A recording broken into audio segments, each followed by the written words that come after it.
Pupunta tayo sa taas.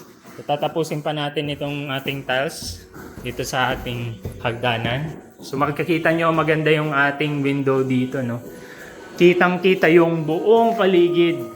So ang ganda. Lalo kapag sa umaga. Dito sa ating second floor, ongoing ang ating floor tiles. Dito sa ating CR. So papansin ninyo magda-drop tayo dyan. Dun sa ating shower area. Ito yung ating movie room. Naka 2 coats na rin tayo. So may mga iba pa tayong aasikatuhin pagdating dito sa area na to. Tapos mag-install na rin tayo pagtapos ng walls natin ng mga SPC floor tiles dito sa ating flooring. So dito sa ating masters, meron tayong shower enclosure dito. Dito yung bathtub natin. Tapos meron tayong lavatory na ilalagay pa. Hindi pa tapos ang ating kisame sa ating painting works pero naka-prepare na siya, so papahiran na lang siya.